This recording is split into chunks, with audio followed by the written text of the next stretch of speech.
Hello student, welcome back to Naaz academy education. Hope आप लोग सब ठीक होंगे और सेफ होंगे।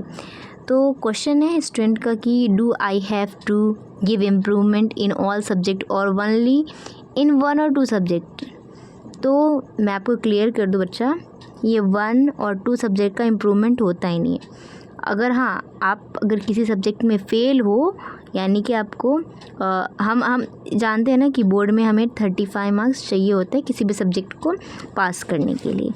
तो आपको 34 मिला है या 33 या 30 मिला है तो आप पास नहीं होते हो, आप फेल होते हो, राइट। तो आपको ना उस सब्जेक्ट का, यानी जितने भी सब्जेक्ट में आपको 35 से कम मार्क्स मिले हैं उस सब्जेक्ट का आपको रिपीट एग्ज़ाम देना पड़ता है। तो चाहे वो एक सब्जेक्ट होगा या 2 होगा या 3 होगा, तो उन सब का आप रिपीट एग्ज़ाम दे सकते हो, सिर्फ उन्हीं सब्जेक्ट का पास करने के लिए, ठीक है। लेकिन जब बच्चा आपको इम्प्रूवमेंट एग्ज़ाम देना है तो पूरे के पूरे जो 6 सब्जेक्ट आपके रहते हैं ना, तो उन 6 सब्जेक्ट के आपको एग्ज़ाम देने पड़ते हैं। फॉर एग्ज़ाम्पल, जैसे कि अगर आप साइंस स्ट्रीम से बिलोंग करते हो तो आपके पास होगा सबसे पहले तो आपका फ़िज़िक्स, देन केमिस्ट्री, बायोलॉजी होगा तो बायोलॉजी होगा, या तो आपने मैथ्स लिया तो मैथ्स होगा, इंग्लिश कंपलसरी, और आईटी हो सकता है, या जो आपका ऑप्शनल सब्जेक्ट होगा वो होगा, ज्योग्राफी हो सकता है। बहुत सारे ऑप्शन के ऊपर है ना। तो ये 6 सब्जेक्ट जो हो गए ना, इन 6 सब्जेक्ट का आपको इम्प्रूवमेंट देना पड़ेगा, थ्योरी प्रैक्टिकल सारे के सारे। इसीलिए बच्चे को बोलते हैं कि एग्ज़ाम के बाद जो बुक होता है ना वो फेंकनी नहीं चाहिए या रद्दी वाले को देनी नहीं चाहिए, ठीक है।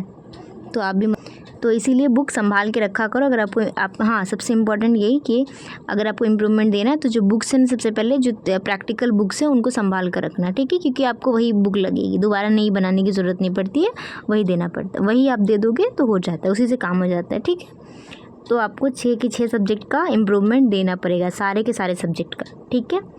तो अगर आपको कुछ और भी डाउट है इसके रिगार्डिंग, या इम्प्रूवमेंट या रिपीटर एग्ज़ाम किसी भी रिगार्डिंग आपको डाउट है, क्वेश्चन कीजिए, आपको रिप्लाई मिलेगा या तो वीडियो के ज़रिए या तो उसी टाइम, यानी जो पॉसिबल होगा उसके रिगार्डिंग आपको आपका आंसर मिल जाएगा। ओके, होप आपका डाउट क्लियर हो गया होगा।